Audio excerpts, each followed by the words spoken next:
people. Let's get started, guys. Sorry, go ahead. Scott came into the game in really good form, but just felt like you weren't able to, at any point in that game, really get some momentum going. Yeah, all credit to the JackJumpers.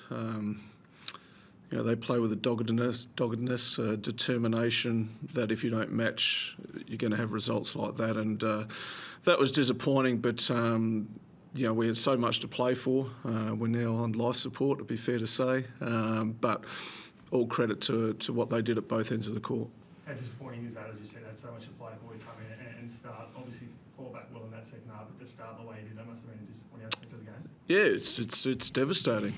We've set ourselves up nicely for the calendar year. We've been playing some really good basketball and been doing some great things defensively, and obviously that didn't happen tonight, and it all came unstuck for us, and with so much to play for. But I guess it's the same with the JackJumpers. They're playing for a lot as well, and we weren't up to the task tonight, unfortunately. But once again, all credit to them. What did you put, I guess, the loss down to from one whole perspective, or was it a range of things? Oh, it's a range of things. We spoke about. Not giving up offensive rebounds. They had 10 at half time. 2 off of free throws, which is unforgivable. They're just the sort of mistakes you just can't make in a game of basketball. They execute so well. We tried to make adjustments. We tried to find different lineups that work together, and I guess apart from a few small times there in the second half, just felt like we were completely outmatched, and to give up 109 points to lose by 23 is really disappointing. You saw the result here, I think back in round 9, obviously you weren't at the helm then, but do you feel like there was potentially any scars within the team from that game back in December? Oh, I don't think so. We haven't spoken about that. That was. It seems a long time ago now, and we're a different group. Obviously we're going through a lot at that time, and that has changed. As I said, we've had some pretty darn good results. The last 2 games we've held team into the 70s, but they were just able to pick us apart tonight. When I got back into coaching about 3 years ago, I tried to pattern a lot of what I did on what Scott Roth does with the JackJumpers. I think, at both ends of the court, and they're so disciplined. They play so well together. It's a credit to him and this organisation. Well, another positive result was Trey Kell's performance. Just, I guess, a few words on his form. He just continues to go out each game and really put in a good performance. Yeah, I was doubtful he was going to play tonight. He's, obviously playing recently, and carrying an injury into that game, and then it really stiffened up, and he was limping around today like walking about as good as I do these days. But to come out and shoot the ball like he did and sort of carry us on his back was outstanding. I don't expect we'll see him on court for a few days now going forward, but it's I'm not making any excuse. We're outplayed tonight. Everybody's got niggles and aches and pains. It's just that time of the year, but we've done a pretty good job of managing it, to be honest with you, and getting bodies on the court, but just wasn't our night tonight. How close was he not to sitting up? I was doubtful even in the car on the drive here.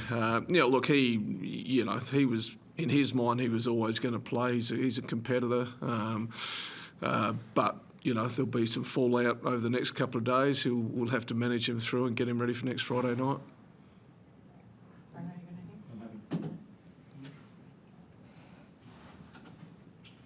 Anyone on Zoom want to go? Chris Pike, go ahead when you're ready.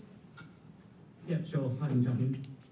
Alex, tough afternoon, obviously, but there's a lot to be proud of for what you've done as a team over the last 6 to 8 weeks. How are you feeling right now, though, after this one? Obviously not the result that we wanted.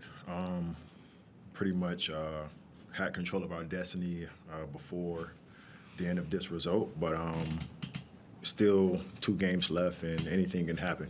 So obviously not the result that we wanted. Obviously we want to try and make a push for finals. This dampens that, but there's always on to the next. So, yeah. Obviously earlier in the season we saw how much you struggled with a similar short turnaround from from the second half of a doubleheader, and I mean it's only natural to be tired. I mean you played such a big game Friday night, early start this afternoon, but without making any excuses, how tough is it to play on a short turnaround like this? When you say that, it's not tough at all. I'm pretty sure every team in the league has done it. You know, we play back-to-backs. That's a part of the job. So it's no excuses there. It's not tough at all. Scott knew what to expect from you because he's seen you play a lot at NBL 1 level. You've been a big part of what this team's done over the last couple of months since he's been coach especially. How have you found your first season in the NBL? It's been a rocky road because of everything you've been through, but how have you found it?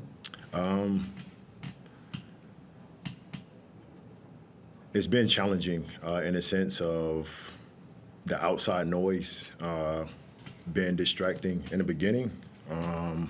Obviously, as you know, time passed, you know, you get used to things, you get accustomed to things, and just being a professional and going about everything in a professional way, being able to enjoy it, traveling to, you know, new parts of new states, different states in Australia that I haven't been to, being able to play against some of the players that I played against in NBL 1 over the years, being able to play with or play against them at the NBL level has been fantastic. Being able to compete at the highest level of basketball here in Australia has been fantastic, so I've been enjoying it. 2 games to go, and obviously you hope to win those, and like you said before, see what happens. But outside of just hoping to get the wins, what do you hope to get out of these last 2 games over the next 2 weeks? More importantly, just what we have been doing over the course of the season is, you know, just remain professional and everybody staying together and giving it everything that they have, playing for each other. Scott, just quickly, similar question. Apart from the 2 wins, obviously, you shake off being a little bit flat after this today, but how do you approach these last 2 weeks, and what do you hope to get out of them apart from the victories? Or what are you hoping to see from the players? Oh, the most important thing right now is managing bodies and getting guys looked after and up to speed. And if that means 2 or 3 days off the court for some players, so be it. You know, we're going to need to be as fresh as possibly as we can for Brisbane. I've maintained the same speech throughout. There's, we can only control the next game. We won't even think about New Zealand the week after at home, and who knows, it may come down to that game. It's just one of those seasons. But we'll prepare for Brisbane. We have beaten them. It's always good seeing Justin Schuler, who I've been involved with a lot in my basketball journey over the years. But I do the same as in any game. I go up there and I expect to win. I expect us to get back to the way we've been playing the last few weeks, and we'll prepare for them like we prepare for anyone else. But that's my mentality right now. Thanks very much, guys. No worries. Anything further on Zoom? Murray, where's Adelaide Journo? Murray? Nah. Not coming up, so you're all gone. Thanks. Murray.